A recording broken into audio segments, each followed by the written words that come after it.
Hi everyone. In the previous class, we mainly focused on the important economic thinkers like Adam Smith, Karl Marx, Alfred Marshall, etc. And today we are going to analyze a few Indian thinkers who contributed much to economics. അപ്പോൾ കഴിഞ്ഞ ക്ലാസ്സിൽ നമ്മൾ Alfred marshal, Karl Marx, അതേപോലെ Adam Smith, Lionel Robbins അങ്ങനെയൊക്കെയുള്ള കുറച്ച് western economic തിങ്കേഴ്സിനെയാണ് പരിചയപ്പെട്ടത്. ഇന്ന് നമ്മൾ പ്രധാനമായിട്ട് നോക്കുന്നത് ചില ഇന്ത്യൻ തിങ്കേഴ്സ് ആണ്. എക്കണോമിക്സിലേക്ക് അവരുടേതായിട്ടുള്ള കോൺട്രിബ്യൂഷൻസ് ചെയ്തിട്ടുള്ള ഇന്ത്യൻ തിങ്കേഴ്സിനെയാണ് നമ്മൾ ഇന്നത്തെ ക്ലാസ്സിൽ നോക്കുന്നത്. So first of all Chanakya. ഏറ്റവും ആദ്യമായിട്ട് നമുക്ക് ചാണക്യ എന്ന് പറയുന്ന വ്യക്തിയെയാണ് പരിചയപ്പെടാനുള്ളത്. ചെറിയ ക്ലാസ്സിലൊക്കെ കേട്ടിട്ടുള്ള ഒരു പേരായിരിക്കും ചാണക്യ. അദ്ദേഹത്തിന് വേറെയും ഒന്ന് രണ്ട് പേരുകളൊക്കെ ഉണ്ട്. Chanakya also called as, also known as Kautilya, Vishnugupta, ഇങ്ങനെയൊക്കെ അറിയപ്പെടുന്നുണ്ട്. ഓക്കെ, ചാണക്യൻ, അതേപോലെ കൗഡില്യൻ, വിഷ്ണുഗുപ്തൻ എന്നൊക്കെ അറിയപ്പെടുന്നത് ഒരാൾ തന്നെയാണ്. അപ്പോൾ അദ്ദേഹത്തിന്റെ കോൺട്രിബ്യൂഷൻ ഇക്കണോമിക്സുമായി ബന്ധപ്പെട്ടുകൊണ്ട് അദ്ദേഹത്തെ നമുക്ക് ജസ്റ്റ് ഒന്ന് പരിചയപ്പെടാം. അപ്പോൾ ശ്രദ്ധിക്കുക. India's economic thoughts date back to the Maurya dynasty. എന്ന് വെച്ചാൽ ഇന്ത്യയുടെ സാമ്പത്തിക ശാസ്ത്രവുമായി ബന്ധപ്പെട്ട ആശയങ്ങൾക്ക് മൗര്യ സാമ്രാജ്യത്തോളം പഴക്കമുണ്ട് എന്നർത്ഥം. ഓക്കെ, ഇന്നോ ഇന്നലെയോ തുടങ്ങിയതല്ല. മൗര്യൻ സാമ്രാജ്യത്തിന്റെ ആ ഒരു കാലഘട്ടം മുതൽക്ക് ഇന്ത്യൻ സാമ്പത്തിക ശാസ്ത്രവുമായി ബന്ധപ്പെട്ടുകൊണ്ടുള്ള ചിന്തകൾ ഉണ്ടായിട്ടുണ്ട്. Chanakya, the chief advisor of Chandragupta Maurya, wrote famous Arthashastra. ഈ പറഞ്ഞ ചാണക്യയുടെ ഏറ്റവും പ്രധാനപ്പെട്ട ഒരു കൃതിയാണ്, വർക്കാണ് അർത്ഥശാസ്ത്രം എന്ന് മലയാളത്തിൽ പറയും, അർത്ഥശാസ്ത്ര. ഓക്കെ, ചാണക്യന്റെ ഏറ്റവും പ്രധാനപ്പെട്ട കൃതിയാണ് അർത്ഥശാസ്ത്ര. ആരായിരുന്നു ചാണക്യൻ? Chief advisor of Chandragupta Maurya. മൗര്യൻ സാമ്രാജ്യത്തിലെ ഏറ്റവും പ്രബലനായ ഭരണാധികാരിയായിരുന്നു ചന്ദ്രഗുപ്ത മൗര്യൻ. ആ ചന്ദ്രഗുപ്ത മൗര്യന്റെ മുഖ്യ ഉപദേഷ്ടാവായിരുന്നു, ചീഫ് അഡ്വൈസർ ആയിരുന്നു ചാണക്യ. ഓക്കെ, സോ അദ്ദേഹത്തിന്റെ ചാണക്യയുടെ അർത്ഥശാസ്ത്ര എന്ന ഗ്രന്ഥം വളരെ ഇമ്പോർട്ടൻ്റ് ആണ്. പേര്, it is A major work of the Indian economic thoughts. It is A major work of the Indian economic thought. അതായത്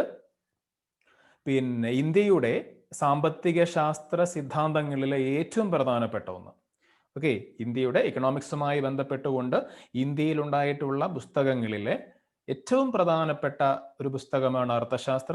അതിൽ അദ്ദേഹം പറഞ്ഞിട്ടുള്ള ആശയങ്ങൾ ഇന്ത്യൻ ഇക്കണോമിക്സിന്റെ ഹിസ്റ്ററിയിൽ, ഇന്ത്യൻ ഇക്കണോമിക് ഹിസ്റ്ററിയിലെ ഏറ്റവും ഇമ്പോർട്ടൻ്റ് ആയിട്ടുള്ള ആദ്യത്തെ ആശയങ്ങളാണ്. ഓക്കെ, ചാണക്യൻ മുന്നോട്ട് വെച്ചിട്ടുള്ള ആശയങ്ങൾ. അദ്ദേഹം പറയുന്നു, lack of effective economic activities can bring a nation to ruin. Lack of effective economic activities can bring a nation to ruin. അതായത് ഒരു രാജ്യത്ത് കൃത്യമായിട്ടുള്ള ഫലപ്രദമായിട്ടുള്ള സാമ്പത്തിക പ്രവർത്തനങ്ങൾ നടക്കുന്നില്ലെങ്കിൽ, ഇഫക്റ്റീവ് ആയിട്ടുള്ള എക്കണോമിക് ആക്ടിവിറ്റീസ് ഒരു രാജ്യത്ത് ഉണ്ടാവുന്നില്ലെങ്കിൽ അതെന്തിന് കാരണമാവും?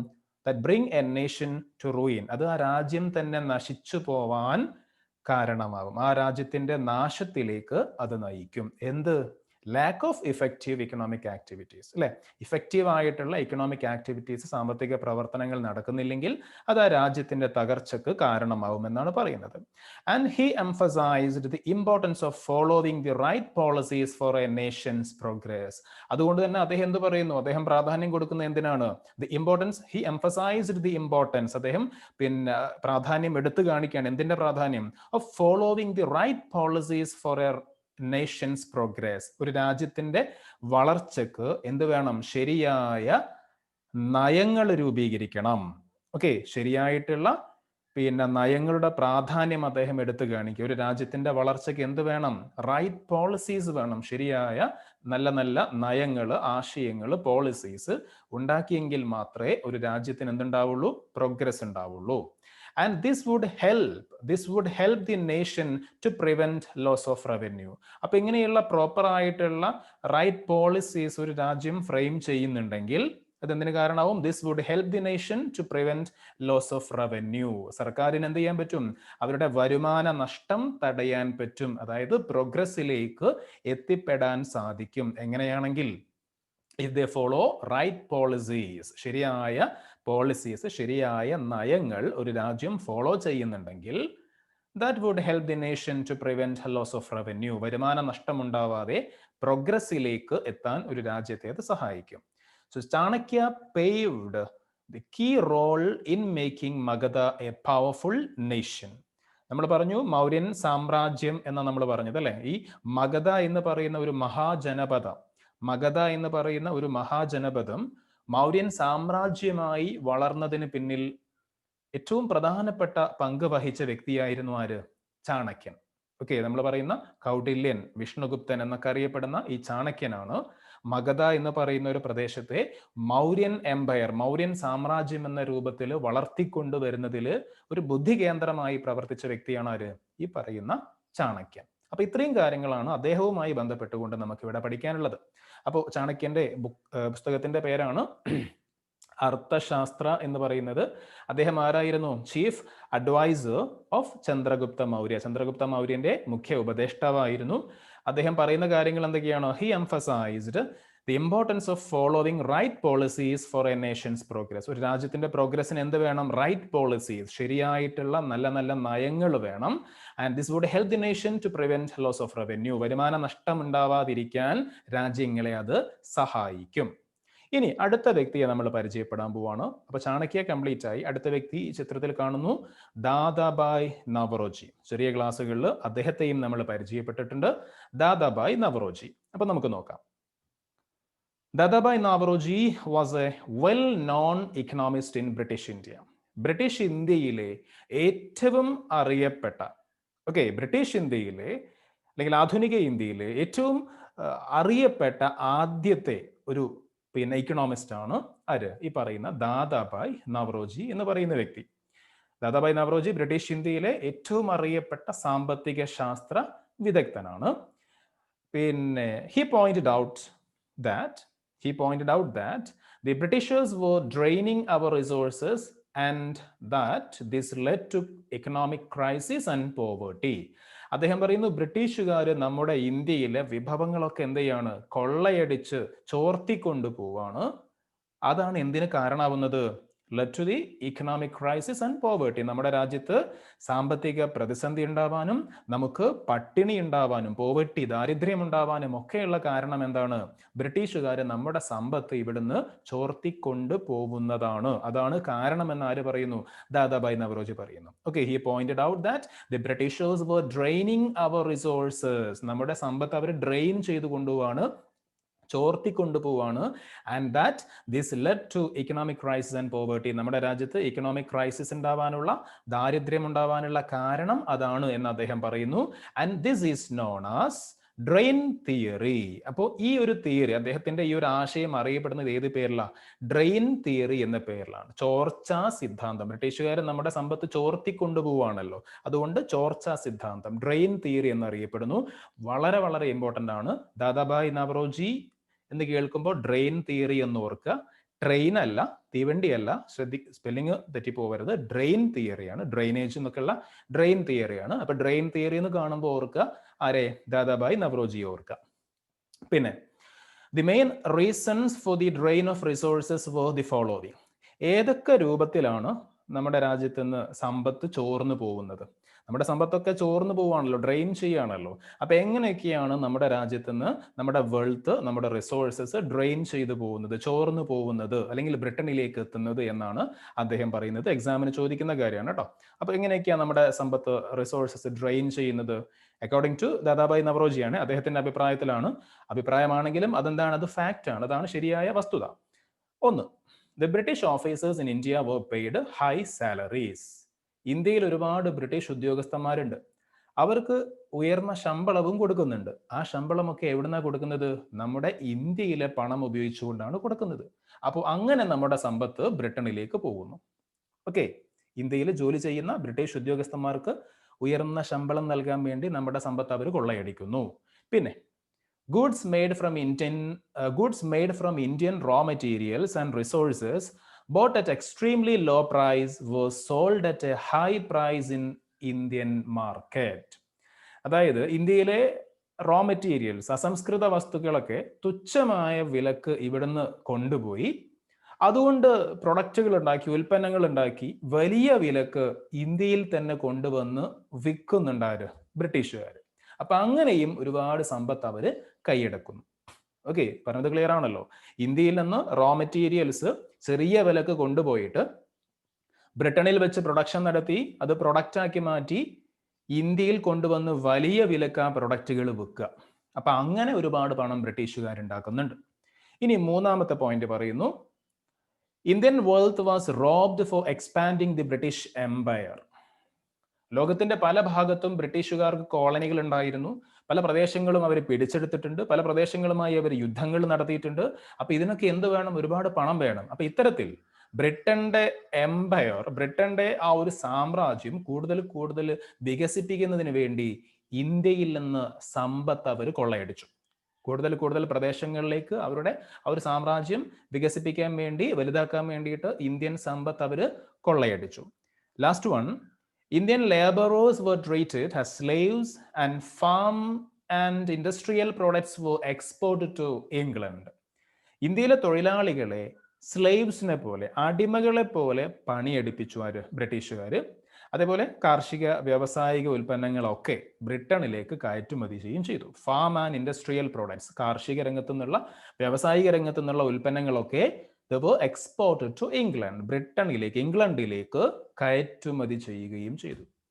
Okay, so through these ways or through these means they looted, they exploited or they drained our resources, our wealth. നമ്മുടെ സമ്പത്തും നമ്മുടെ വിഭവങ്ങളും ഒക്കെ ഈ മാർഗങ്ങളിലൂടെയാണ് ബ്രിട്ടീഷുകാർ എന്ത് ചെയ്തത്? കൊള്ളയടിച്ചത്, അല്ലെങ്കിൽ ഇവിടുന്ന് ബ്രിട്ടനിലേക്ക് ചോർത്തി കൊണ്ടുപോയത് എന്നാണ് ആര് പറയുന്നത്? ദാദാബായി നവറോജി പറയുന്നത്. അപ്പൊ ദാദാബായി നവറോജിയുടെ ഡ്രെയിൻ തിയറി ഓർക്കുക, അതിൽ പറയുന്ന കാര്യങ്ങളാണ് ഈ പോയിന്റ്സ്. അപ്പോൾ രണ്ട് പേരെ നമ്മൾ പരിചയപ്പെട്ടു, ചാണക്യ ആൻഡ് ദാദാബായി നവറോജി. ഇനി അടുത്തൊരു വ്യക്തിയെ പറയുന്നു, വളരെ കുറച്ച് കാര്യങ്ങൾ മാത്രമേ ഉള്ളൂ, രമേശ് ചന്ദ്രദത്ത്.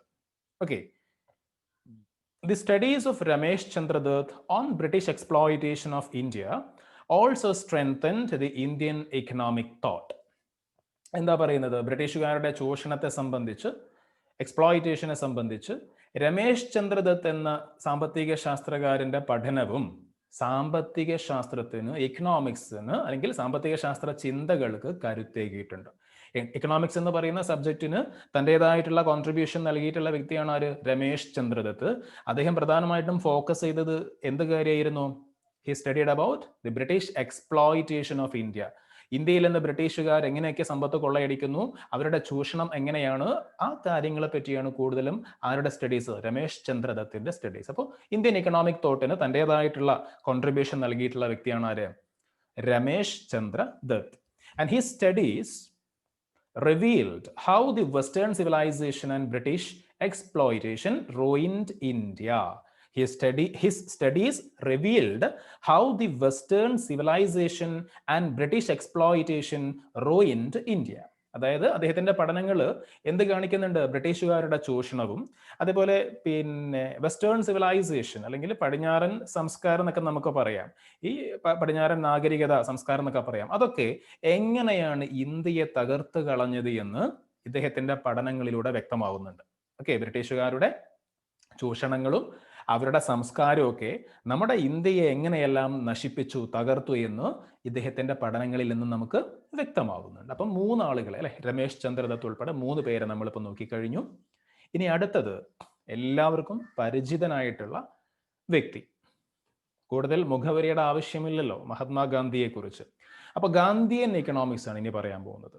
ഓക്കെ, ഗാന്ധിയൻ എക്കണോമിക്സ്, ഗാന്ധിജിയും എക്കണോമിക്സ് അല്ലെങ്കിൽ ഗാന്ധിജിയും സാമ്പത്തിക ശാസ്ത്രവുമായി ബന്ധപ്പെട്ടുകൊണ്ട് കുറച്ച് കാര്യങ്ങൾ. അപ്പൊ ഇവിടെ ആദ്യം തന്നെ ഗാന്ധിജിയുടെ ഒരു കോട്ട്, ഒരു സ്റ്റേറ്റ്മെന്റ് കൊടുത്തിട്ടുണ്ട്, നമുക്കത് നോക്കാം. എന്താ അദ്ദേഹം പറയുന്നത്? Our objective is to distribute capital among the 7.5 lakh villages in our continent, which is 1,900 mile long and 1,500 mile broad, and not to concentrate it among a few individuals. Mahatma Gandhi. എന്താ അദ്ദേഹം പറയുന്നത്? ഇവിടെ അദ്ദേഹം ഉദ്ദേശിക്കുന്നത്, പറയുന്നത് പിന്നെ ക്യാപിറ്റൽ അല്ലെങ്കിൽ പണം മുഴുവൻ എന്തായി പോകരുത്? Not to concentrate it among a few individuals. കുറച്ച് ആളുകളുടെ കൈകളിൽ മാത്രമായി വിതരണം ചെയ്യാനുള്ളതല്ല, ഒതുങ്ങിപ്പോവാനുള്ളതല്ല എന്ത്? സമ്പത്ത്, പണം. പിന്നെയോ ഇവിടുത്തെ 7.5 ലക്ഷം വരുന്ന ഗ്രാമങ്ങളിലെ ജനങ്ങൾക്ക് മുഴുവനായിട്ട് ഈ പണം എന്ത് ചെയ്യണം? വിതരണം ചെയ്യപ്പെടണം എന്നാണ് അദ്ദേഹം പറയുന്നത്. അപ്പോൾ ആ വില്ലേജിന്റെ നീളം വീതിയൊക്കെ അവിടെ പറയുന്നത് 1900 മൈൽ നീളവും 1500 മൈൽ വീതിയും ഒക്കെയുള്ള 7.5 ലക്ഷം വരുന്ന ഗ്രാമങ്ങളിലെ ജനങ്ങൾക്ക് മുഴുവനായിട്ട് ആ പണം വിതരണം ചെയ്യണം. അല്ലാതെ not to concentrate it among a few individuals, കുറച്ച് ആളുകളുടെ കൈകളിൽ മാത്രമായിട്ട് അത് ഒതുങ്ങി പോകരുത് എന്നൊരു ആശയമാണ് അദ്ദേഹം മുന്നോട്ട് വെക്കുന്നത്. നല്ലൊരു ആശയം തന്നെയാണ്, നമ്മളൊക്കെ മനസ്സുകൊണ്ട് അംഗീകരിക്കുന്ന ഒരു ആശയം തന്നെയാണ് അല്ലെ? പണം കുറച്ച് ആൾക്കാരുടെ കൈകളിൽ മാത്രമായി ഒതുങ്ങുകയല്ല വേണ്ടത്, മറിച്ച് എല്ലാവരിലേക്കും അതിന്റെ ഈക്വൽ ഡിസ്ട്രിബ്യൂഷൻ സാധ്യമാവണം. അതാണ് സോഷ്യലിസം അല്ലെ? 100% ആയിട്ട് അത് പോസിബിൾ ആവില്ല ഒരിക്കലും. 100% ആ ഒരു 100% ഇക്വാലിറ്റി, എല്ലാ അർത്ഥത്തിലും 100% സമത്വം, തുല്യത ഒരു കാലത്തും നമ്മുടെ ലോകത്ത് ഉണ്ടാവുമെന്ന് നമുക്ക് ചിന്തിക്കാൻ അല്ലെങ്കിൽ ഉറപ്പിക്കാൻ സാധിക്കും. ഇതുവരെ ഉണ്ടായിട്ടില്ല, ഇനി ഉണ്ടാവുമെന്ന കാര്യത്തിലും സംശയമാണ്. ഓക്കെ, അപ്പോൾ ഇവിടെ താഴെ ചോദിക്കുന്നു, have you noted Gandhiji's words, what is your response to this, you may record it in your notebook. ഗാന്ധിജിയുടെ ഒരു അഭിപ്രായത്തോട് നിങ്ങളുടെ പ്രതികരണം, നിങ്ങൾ യോജിക്കുന്നുണ്ടോ വിയോജിക്കുന്നുണ്ടോ, നിങ്ങളുടെ അഭിപ്രായം എന്താണെന്നാണ് ചോദിക്കുന്നത്. അപ്പോൾ ഓരോരുത്തർക്കും അവരുടെ അഭിപ്രായങ്ങൾ ഉണ്ടാവും. താല്പര്യമുണ്ടെങ്കിൽ എന്ത് ചെയ്യാം? ഈ ചാപ്റ്ററിന് നോട്ട്സ് എഴുതുന്ന സമയത്ത് നിങ്ങളുടെ ഒപ്പീനിയൻ നോട്ട്ബുക്കിലേക്ക് പകർത്തി വെക്കാം. ഗാന്ധിജിയുടെ ഈ ഒരു ആശയവുമായി ബന്ധപ്പെട്ടുകൊണ്ട് നിങ്ങൾക്ക് എന്തെങ്കിലും പ്രത്യേകം പറയാനുണ്ടെങ്കിൽ നിങ്ങളുടെ ഒരു അഭിപ്രായം എന്ന നിലക്ക് നോട്ട്ബുക്കിലേക്ക് പകർത്തി വെക്കാവുന്നതാണ്. So it was Mahatma Gandhi, the father of our nation, who contributed original ideas in economics since Dadabhai Naoroji. Father of nation ആണ് നമ്മുടെ മഹാത്മാഗാന്ധി എന്നൊക്കെ അറിയുന്ന കാര്യമാണ്. അതിനെപ്പറ്റി ഒന്നും കൂടുതൽ പറയേണ്ട കാര്യമില്ല. ഒരു ഇൻട്രൊഡക്ഷൻ എന്ന രൂപത്തിലൂടെ പറഞ്ഞത് മാത്രം അല്ലേ? അപ്പോൾ അദ്ദേഹത്തിന്റെ സ്വാതന്ത്ര്യ സമര ചരിത്രമോ കാര്യങ്ങളോ ഒന്നും അല്ല നമ്മൾ ഇവിടെ നോക്കുന്നത്. ഇവിടെ നമ്മൾ എക്കണോമിക്സ് ആണ് നോക്കുന്നത്. അതുകൊണ്ട് ആ ചരിത്രത്തിലേക്ക് ഒന്നും പോകുന്നില്ല. ഇവിടെ പറയുന്നത് ദാദാഭായ് നവറോജിക്ക് ശേഷം ഇന്ത്യയുടെ സാമ്പത്തിക ശാസ്ത്രത്തിന് തനതായിട്ടുള്ള സംഭാവന നൽകിയ ഒരു വ്യക്തിയാണ് ആര്? മഹാത്മാഗാന്ധി. ഓക്കെ, ദാദാഭായ് നവറോജിക്ക് ശേഷം തൻ്റെതായിട്ടുള്ള കോൺട്രിബ്യൂഷൻ, തൻ്റെതായിട്ടുള്ള ഒറിജിനൽ ഐഡിയാസ് എക്കണോമിക്സ് എന്ന് പറയുന്ന സബ്ജക്റ്റിന് നൽകിയിട്ടുള്ള ഒരു വ്യക്തി, ആ ഒരു മേഖലയിലേക്ക് നൽകിയിട്ടുള്ള വ്യക്തിയാണ് ആര്? Mahatma Gandhi. And his ideas can be found in his first book Hind Swaraj, published in 1909. അദ്ദേഹത്തിന്റെ സാമ്പത്തിക ശാസ്ത്ര ചിന്തകൾ, ഗാന്ധിജിയുടെ ഇക്കണോമിക് തോട്ട്സ് നമുക്ക് ഏറ്റവും കൃത്യമായിട്ട് അല്ലെങ്കിൽ ഏറ്റവും പ്രകടമായിട്ട് നമുക്ക് കാണാൻ പറ്റുന്ന അദ്ദേഹത്തിന്റെ ഒരു പുസ്തകമാണ് ഹിന്ദ് സ്വരാജ്. 1909 അദ്ദേഹം പബ്ലിഷ് ചെയ്തിട്ടുള്ള പുസ്തകമാണ് ഹിന്ദ് സ്വരാജ് എന്ന് പറയുന്ന പുസ്തകം.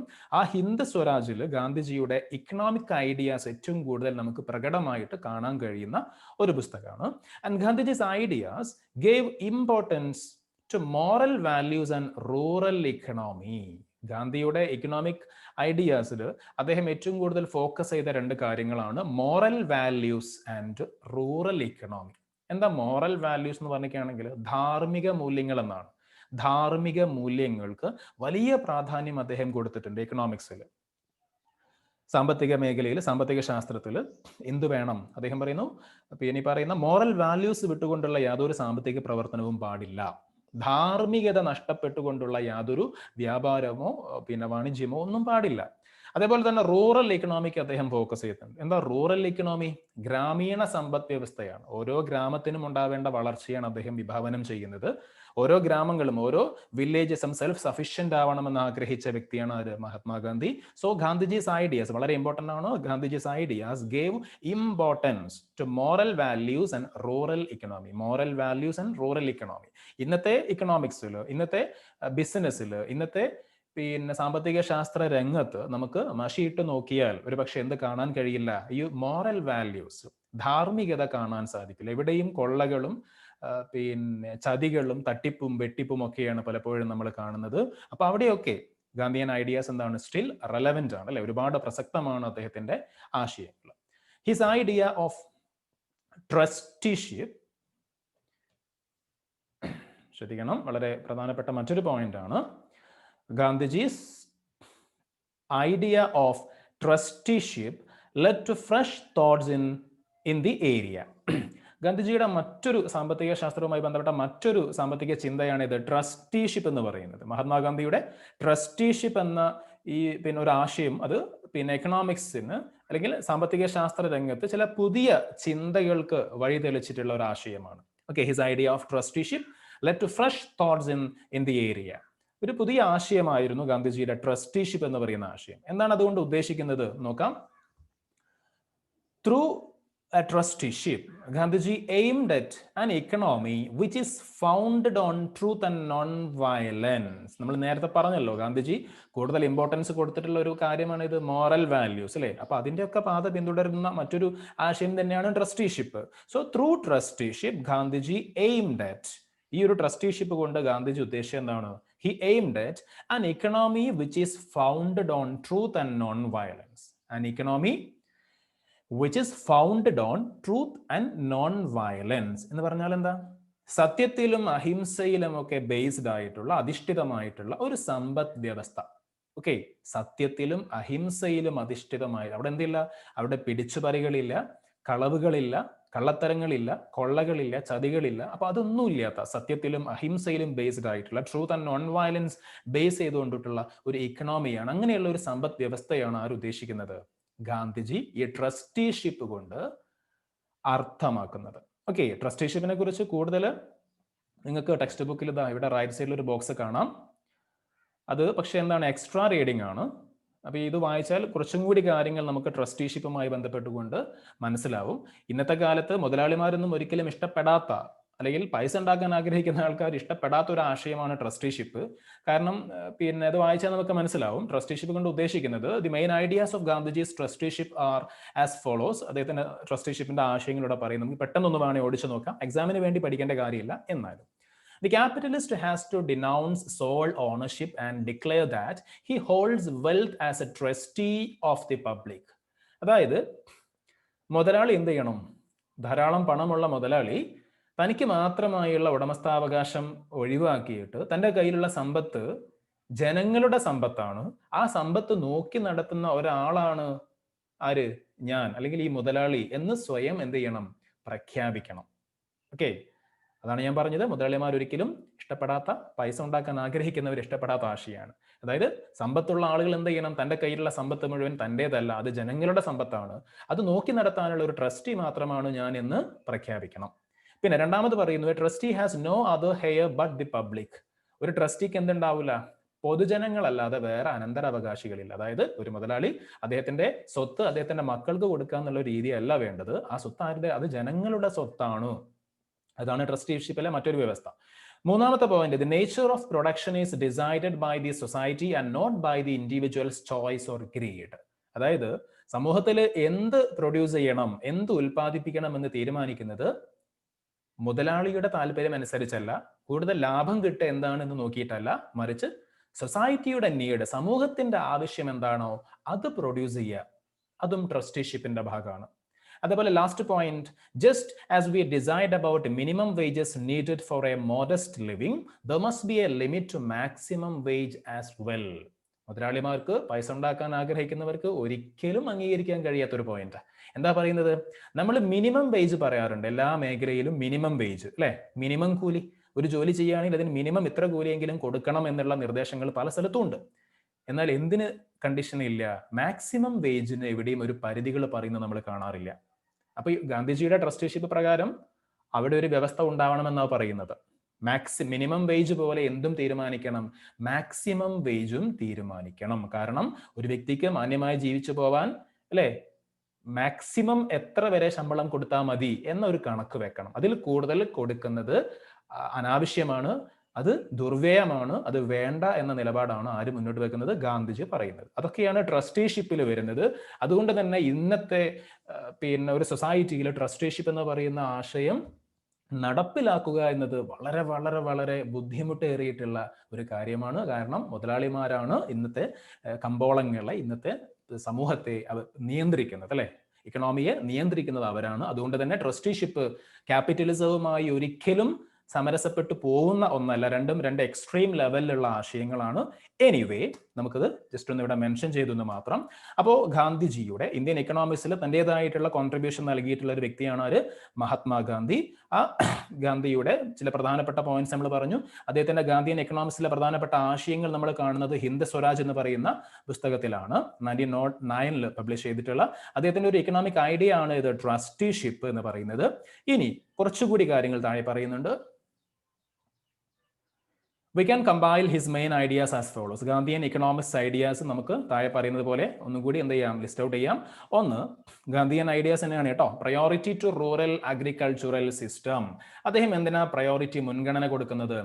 റൂറൽ അഗ്രികൾച്ചറൽ സിസ്റ്റം, അതായത് ഗ്രാമീണ കാർഷിക സമ്പദ് വ്യവസ്ഥക്ക് പ്രാധാന്യം കൊടുക്കുന്നു. ഓക്കെ, കാർഷിക വൃത്തിക്ക് പ്രാധാന്യം കൊടുക്കുന്നത് ഇൻഡസ്ട്രീസിനേക്കാളും കൂടുതൽ എന്താണ്, അഗ്രികൾച്ചറിനും റൂറൽ ഡെവലപ്മെന്റിനുമാണ് പ്രാധാന്യം കൊടുക്കുന്നത്, ഗ്രാമീണ കാർഷിക സമ്പദ് വ്യവസ്ഥ. പിന്നെ emphasis on small and cottage industries, ചെറുകിട വ്യവസായങ്ങൾ, കുടിൽ വ്യവസായങ്ങൾ, അതിനൊക്കെയാണ് കൂടുതൽ പരിഗണന കൊടുക്കുന്നത്. വലിയ വലിയ ഇൻഡസ്ട്രീസ് അല്ല, small scale and cottage industries ആണ്.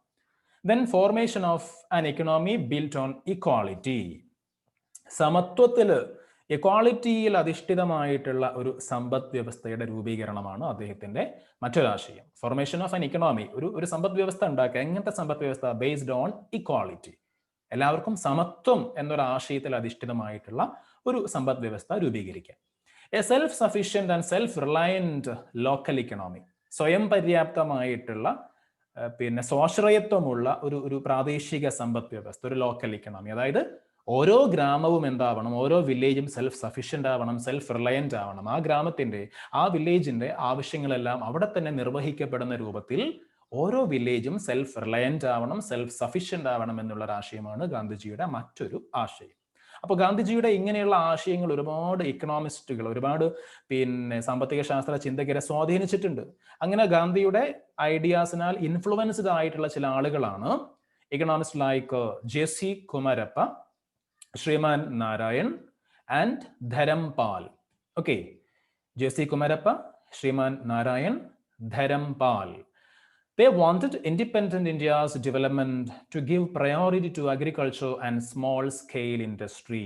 ഗാന്ധിജിയെ പോലെ തന്നെ പിന്നെ സ്മോൾ സ്കെയിൽ ഇൻഡസ്ട്രീസിന്, അതായത് പിന്നെ എന്താ പറയാ, ചെറുകിട വ്യവസായങ്ങൾക്കും അതേപോലെ ഗ്രാമീണ സമ്പദ് വ്യവസ്ഥകൾക്കും ഒക്കെ പ്രാധാന്യം കൊടുക്കുന്ന സാമ്പത്തിക നയങ്ങളാണ് സ്വതന്ത്ര ഇന്ത്യ സ്വീകരിക്കേണ്ടത് എന്ന് മുന്നോട്ട് വെച്ച ആശയം മുന്നോട്ട് വെച്ചിട്ടുള്ള ആളുകളാണ് ഈ പറഞ്ഞിട്ടുള്ള ആളുകളൊക്കെ. അത് തന്നെയാണ് ഗാന്ധിജിയും മുന്നോട്ട് വെച്ചത്.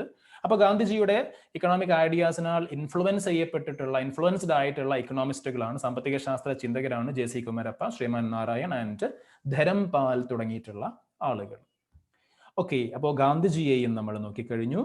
ഇനി ഏറ്റവും അവസാനമായിട്ട് നമുക്ക് നോക്കാനുള്ളത് അമർത്യ സെൻ ആണ്. അമർത്യ സെന്റെ പ്രത്യേകത, ഇന്ത്യയിൽ നിന്നും എക്കണോമിക്സിന് നോബൽ പ്രൈസ് കിട്ടിയിട്ടുള്ള വ്യക്തിയാണ്. ഓക്കെ, സോ അദ്ദേഹത്തെ കുറിച്ച് വളരെ കുറച്ച് കാര്യങ്ങൾ പറയുന്നു. Amartya Sen is an Indian economist who received the Nobel prize for economics in 1998. 1998 സാമ്പത്തിക ശാസ്ത്ര നൊബേൽ ഇന്ത്യയിൽ നിന്ന് കരസ്ഥമാക്കിയിട്ടുള്ള വ്യക്തിയാണ് ഒരു അമർത്യ സെൻ.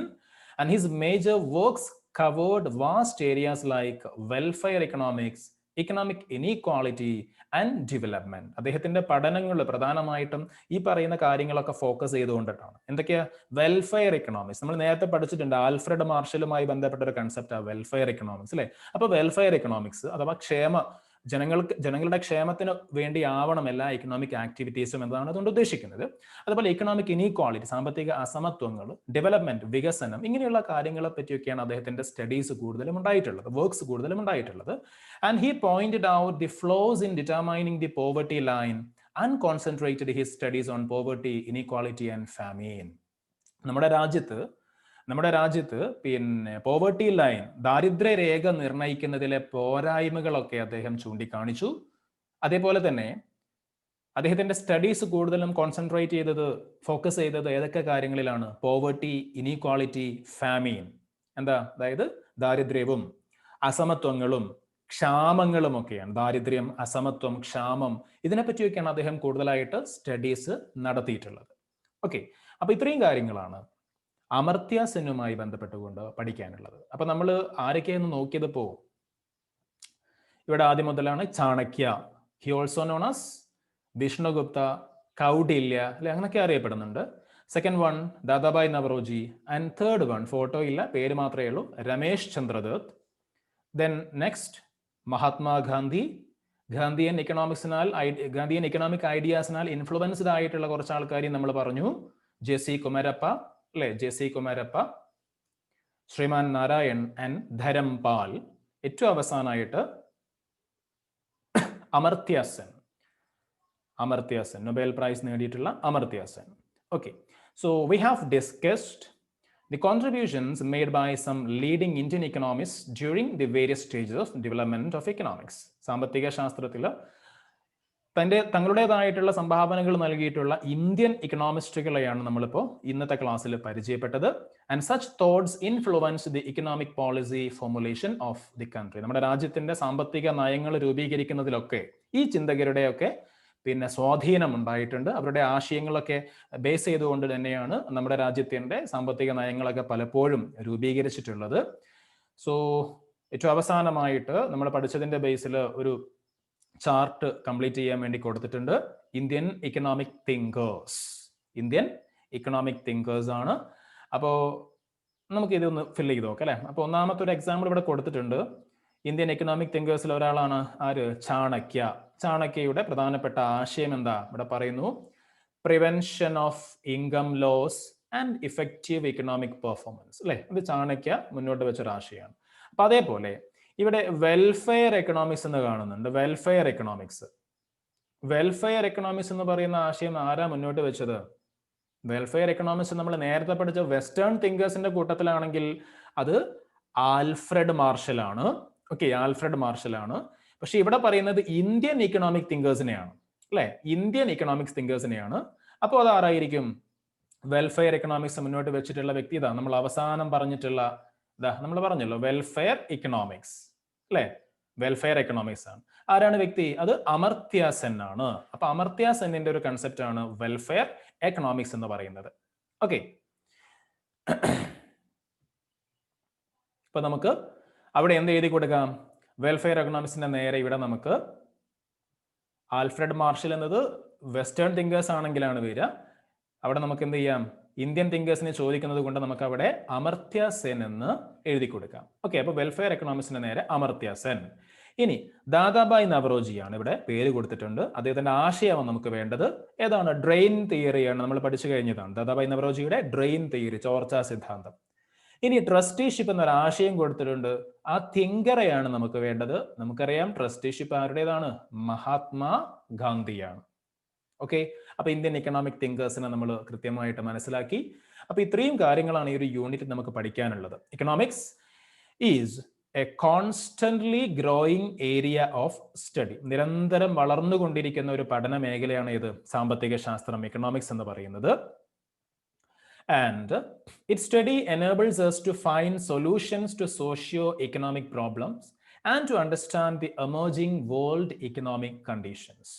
എന്താ അവിടെ പറയുന്നത്? ഏറ്റവും അവസാനത്തെ സെന്റൻസ് പറയുന്നു, പിന്നെ നമ്മുടെ ലോക സാമ്പത്തിക സാഹചര്യങ്ങളെയൊക്കെ പഠനവിധേയമാക്കാനും നമ്മുടെ സമൂഹത്തിൽ ഉണ്ടാവുന്ന സാമൂഹികവും സാമ്പത്തികവുമായിട്ടുള്ള പ്രശ്നങ്ങൾക്ക്, സോഷ്യോ ഇക്കണോമിക് പ്രോബ്ലംസിന് പിന്നെ സൊല്യൂഷൻസ് കാണാനും പരിഹാരം കണ്ടെത്താനും ഒക്കെ സാമ്പത്തിക ശാസ്ത്ര പഠനം നമുക്ക് ഉപയോഗപ്രദമാണ്. ഇക്കണോമിക്സ് എന്ന് പറയുന്ന സ്റ്റഡി ഓഫ് എക്കണോമിക്സ് നമുക്ക് യൂസ്ഫുൾ ആണ് for finding solutions for socio economic problems that we facing today. നമ്മൾ ഇന്ന് ഫേസ് ചെയ്യുന്ന ഒരുപാട് ഇത്തരത്തിലുള്ള സാമൂഹികമായിട്ടുള്ള സാമ്പത്തികമായിട്ടുള്ള പ്രശ്നങ്ങൾക്ക് പരിഹാരം കാണാൻ ഇക്കണോമിക്സ് എന്ന് പറയുന്ന സബ്ജക്റ്റ് നമുക്ക് വളരെ ഉപകാരപ്രദമാണ് എന്ന് പറഞ്ഞുകൊണ്ട് ഈ ഒരു യൂണിറ്റ് ഇവിടെ അവസാനിക്കുകയാണ്.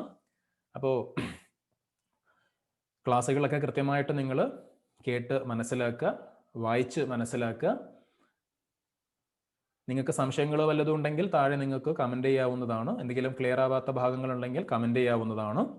അപ്പോൾ ഏതായാലും ഇന്നത്തെ ക്ലാസ് നമ്മളിവിടെ കൺക്ലൂഡ് ചെയ്യുന്നു. പുതിയ ഒരു യൂണിറ്റുമായിട്ട് നമുക്ക് എന്ത് ചെയ്യാം? വീണ്ടും അടുത്ത ക്ലാസ്സിൽ കാണാം. Okay, thank you.